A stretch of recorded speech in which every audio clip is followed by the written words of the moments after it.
Do you think the free market will solve this problem, or do you think we will need regulation? Because one of the interesting examples was, Joe Rogan made a big deal to sign with Spotify recently, reported to be $100 million, maybe more. But I believe one of the reasons is he wasn't very happy with some of the censorship at YouTube, and that way he thinks he might not be censored. I mean, do you think the free market will sort this out, or do you think the monopolistic power is so strong with these kind of three companies, Facebook, Google, and Twitter, that that might not work? That's a very good question. I mean, I like to believe in the power of the free market, and I do think that there's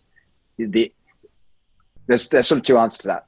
My ideological commitment, which is I think the free market will sort it out, and then there's the reality right now, which is that the free market is not sorting it out, and that's actually become almost more concerning. Is that particularly, for example, in the wake of what you've seen in the US in the last 2 months, this whole campaign for Black Lives Matter, this huge push from the corporate establishment to move itself into favor with the woke progressive culture, has meant that at some points you've seen corporates doing what is clearly outside of their economic interest, and they're not acting from the profit motive. That concerns me greatly, because when you see that, it's an ideological commitment to a progressive ideal rather than simply the profit motive.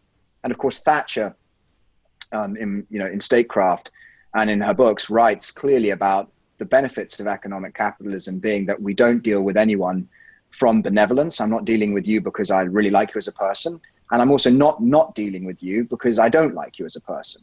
It's the pure profit motive, it's the pure market motive which drives our entire interactions on an economic basis. Now, as soon as you start taking that out of the equation, you start saying, well, I'm only going to deal with you because, I like you or I don't like you, then actually what you've got is an ideological system where people are excluded from the economic system. They can't buy into the economic system.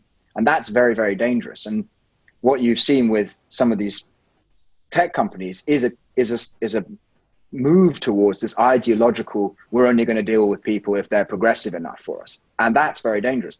Now, coming back to the Joe Rogan point, yes, I mean, hopefully we're going to see more of that. And I think you will, because I also think the purchasing power of a lot of conservatives is massive. Whether or not they like it, whether or not the tech companies like it, if you're going to censor conservatives, eventually you're going to censor vast swathes of the population. Minimally, you're going to alienate the 63 million people who voted for Donald Trump. That at a minimum. Or in the UK, you're going to alienate, if you're campaigning against Leave or against the Conservative Party or whatever you like to say in the UK, you're going to alienate all those millions of people who voted Leave, and you're going to alienate the millions who voted for the Tory Party. So at some point, the economic power of that group is going to have to be felt. Now, whether that is simply by saying, I'm Parley, here's a platform through which you can express yourself, that could be a huge possibility. And that, in some way, that is, of course, the free market establishing itself through competition. Now, do those monopolistic tech companies have so much weight that it is impossible to break them? I mean, you're moving very quickly into that world. But if things like Spotify can come along and say, well, actually, we've also got a really big, heavy stick to hit with, and we can give a platform to quite a few of the conservative voices, then I think at the end of the day, that is the free market sorting it out. And really, you just have to withdraw some of the power from those major tech companies. And of course, the other touted route in the US has obviously been antitrust, which is still being kicked around in Congress.